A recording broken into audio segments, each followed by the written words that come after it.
10:14 a.m., Washington, D.C.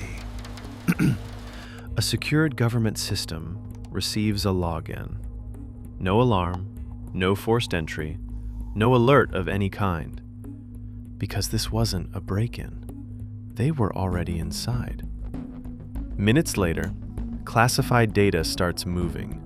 Internal communications, private files, strategic documents, and attached to all of it, just one image. A small boy, barefoot, back turned to the world. Handala. This is not fiction.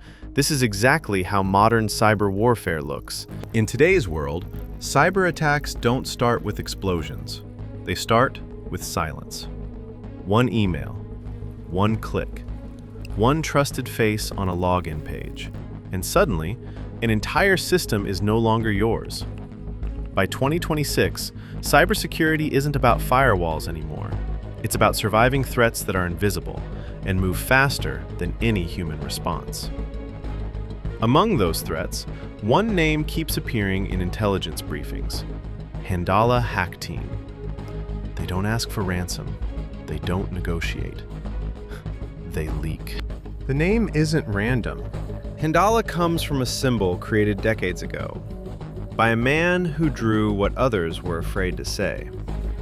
Naji al-Ali, a refugee, an artist who turned ink into resistance. In his drawings, the world was stripped of illusion. Power was exposed. Silence was broken. And in the middle of it all, a child appeared, not speaking, not moving, just watching, waiting. A child who turned his back on the world, waiting for justice that never came. But online, that symbol has become something else entirely, a digital signature left behind after every breach. No identities, no faces, no official statements, just leaks. Cybersecurity analysts believe the group may be connected to larger geopolitical operations, but nothing has been confirmed. And that's precisely what makes them dangerous. You don't know who they are, you don't know where they are, but when you see that image, it means one thing: they were already there. Most people imagine hackers forcing doors open. That's not how this works. Groups like Handala don't break doors. They wait for someone to open them. A perfectly crafted email, a login page that looks identical to the real one, a message that feels completely legitimate. This is called social engineering, and it works because the weakest point in any system is not the software, it's the human behind it. Once they're in, they don't rush. They watch, they learn, they map everything. And when the system finally trusts them, that's when the real attack begins. What makes Handala different is what comes after the breach. They don't destroy systems. They expose them. First, small fragments appear. Real data, verifiable, precise. Enough to send one clear message: we are inside. These fragments spread through encrypted channels: Telegram, forums, anonymous drops. Once verified, the pressure is immediate.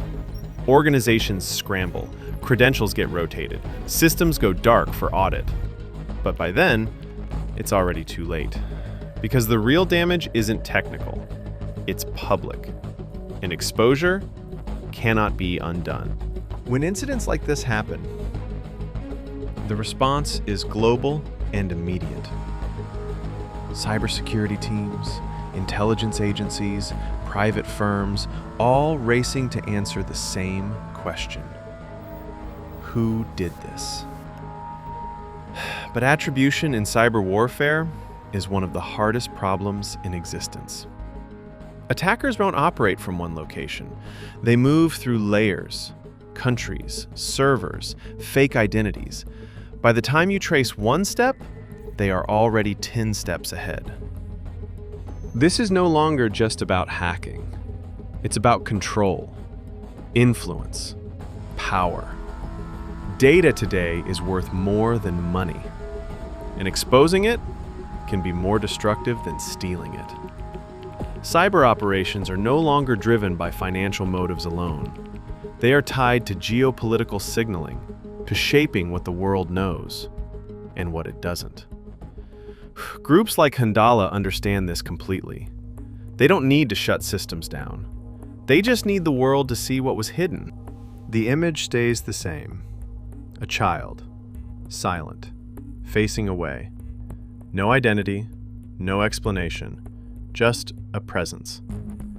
Whether you see this group as activists, operatives, or something in between, one thing is undeniable. In the digital age, no system is truly isolated. No network is completely invisible, and no secret is guaranteed to remain hidden. The question was never whether systems could be breached. The question is, how prepared are you for when they come?